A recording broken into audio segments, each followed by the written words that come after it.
افغانستان کې د امریکا تر ټولو اوږده جګړه 2 لسیزې پرې تېرې شوې، خو لا ختمه شوې نه ده. خو اوس چې دی د افغانستان د مهم استراتیژیک هیواد امریکا نوي ولسمشر په توګه لوړه کوي، د ټولو سترګې د ده نوي دریځ ته دي چې د افغانستان په تړاو به یې لري.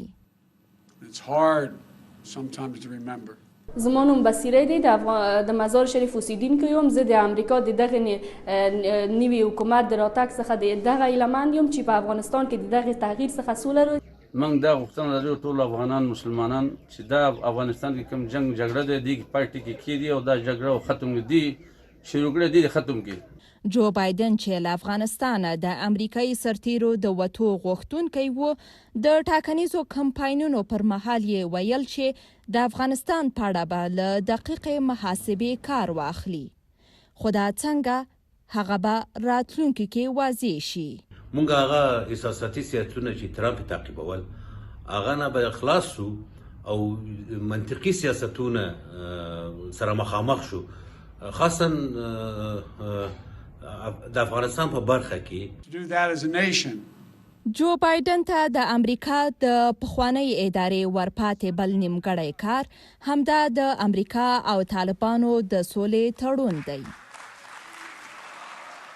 طالبان یې په همدې ډول د تړون د دوام غوښتونکي دي، خو اوس ښکاري چې د افغان دولت هیله چې د تړون بیا ارزونه وه پوره کیږي.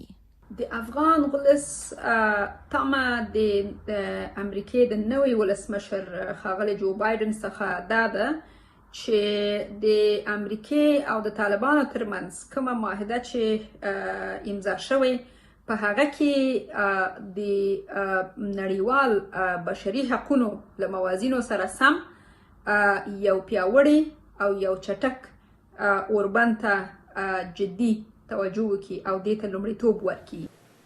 د طالب او امریکا د سولې تړون ارزونه د افغان حکومت یو له جدي غوښتنو څخه ده. ولسمشر ماڼۍ لا مخکې د امریکا د نوي ولسمشر د بریا هرکلی کړی و. ما امیدواری داریم که حکومت نو امریکا هیله لرو چې د امریکا نوي حکومت سره په فکر، مشورې او په ښې همغږۍ سره د نړۍ په سطحه او د دوه اړخیزو اړیکو په بنسټ چې په هغې کې د تروریزم سره مبارزه ده او نړیوال موضوعات دې مخته ولاړ شو.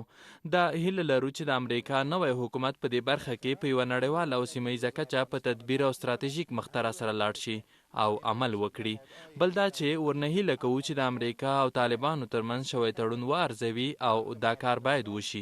د امریکا له راتلونکي ولسمشر جو بایدن نه د افغانستان د خلکو، د افغانستان د حکومت او د افغانستان د پارلمان غوښتنې به دا وي چې څنګه چې دی د قدرت په چوکۍ باندې تکیه لګوي، هغه ستراتیژیک تړون چې موږ له دوست هیواد امریکا متحده ایالاتو سره لرو او هغه ته پابنده واوسي. اوس چې دوحه کې د افغان سولې خبرې پیکه او افغانستان کې جګړه لا توده روانه ده، سپینې ماڼۍ ته د جو بایدن ورتګ سره تمې دا دي چې د افغانستان د کړکېچن وضعیت کې سموالی راشي. خو دا لا روښانه نه ده چې د امریکا نوې اداره به له کوم دریځ سره د افغانستان د وضعیت باندې غور وکړي. شازیه حیا، BBC کابل.